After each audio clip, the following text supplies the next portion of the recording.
This video is about VA and mental illness. How can you both really appreciate something and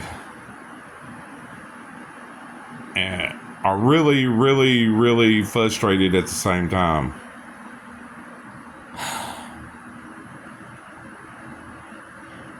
There was years that I went to the VA and I, tried to get help. And I was misdiagnosed and gave antidepressant after antidepressant after antidepressant after antidepressant. And none of this was lack of me trying. It took me going to my medical doctor, and she believed me. She believed that I was on the right track, and she helped me. And if it wasn't for her and me advocating for myself and researching myself and knowing what to say, I would have never got help. That led me to be able to see somebody outside the community, outside the VA, that the VA paid for, which is greatly appreciated. Greatly appreciated. But why the VA hasn't accepted ADHD, treat ADHD, why they're just now in the process of, I don't know, figuring out how to do it, or getting up to speed on it or whatever. But I've heard that for 2 years. I don't know. Mental illness is mental illness. When I was in the service, they didn't even treat people in service with mental illness. And it wouldn't help me anyway because, they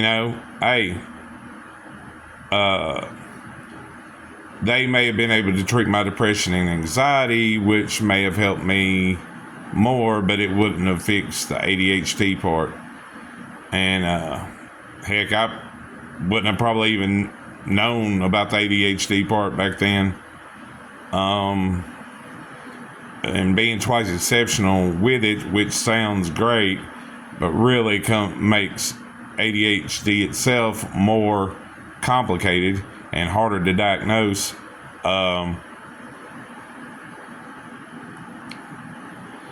Anyway, so I went out. They gave me, I chose a place. I went there, got medication, went through the different medications to get to the right medication, and I did counseling.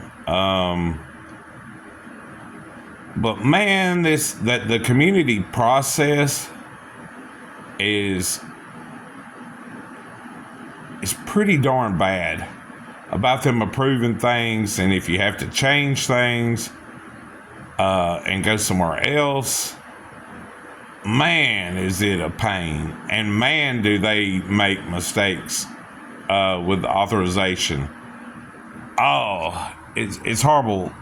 And you usually have to go somewhere if you want to see somebody in person, which with the counseling side of things or the therapy side of things, you really want to see somebody in person to get a feel from them. And when you talk about your problems, don't feel weird talking over the phone, through a video screen. You really want to talk in person. Well, most of the places that I went to for counseling and therapy are places where, even for medication, are places that they don't have necessarily the most solid reputations. And it's like with the place I went for medicine, I went through 4 different people in a year and a half because they wanted better jobs than the place that they were at. Not only that, with with therapy, counseling, that was partly my fault because I was dealing with mental illness issues and I missed too many appointments.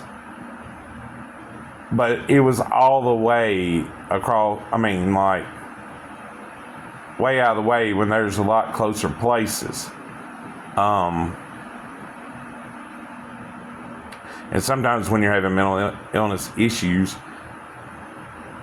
you might be able to go 2 miles down the road, but, going 20 miles down the road just seems daunting.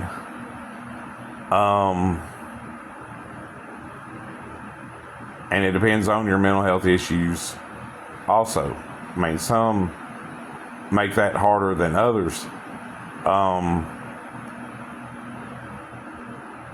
But I just recently, tried to do counseling again. I did 3 sessions with a guy, and he was like, well, I found another job. And he didn't like that for me, but it's the point. Now I got to go back to the community, say I need somebody else, because that place doesn't have in-person counseling. And then I got to contact 3 different people to get a new thing sent into a new request for authorization into them, and then they got to process it, and then I got to find somewhere else to go, and hopefully it's a place that pays their staff well enough to maintain staff. So, and then that ain't that easy for me to do, to call in and get all this going again.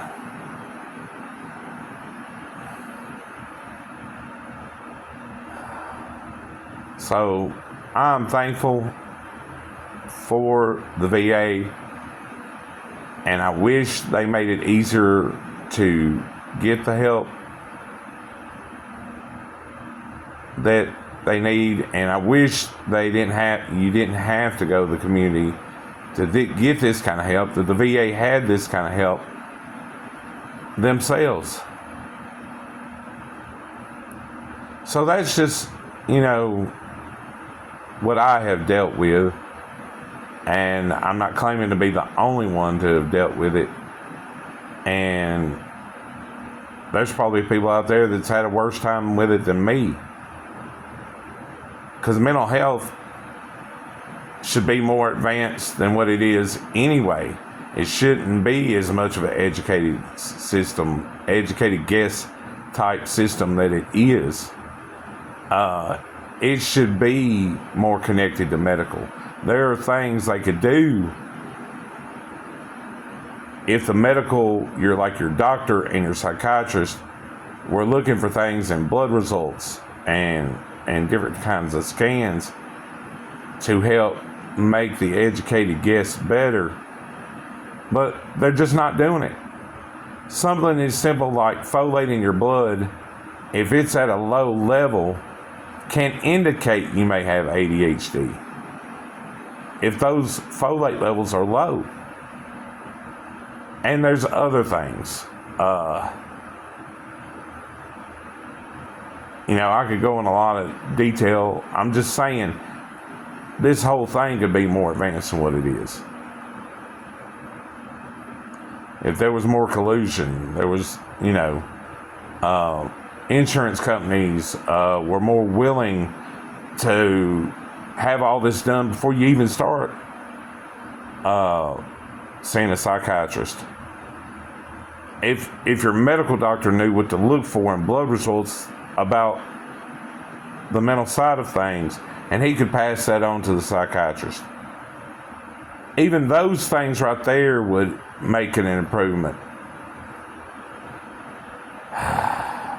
Anyway, all that's just my 2 cents on things. And love y'all. Take care of yourself. And I'll talk to y'all later.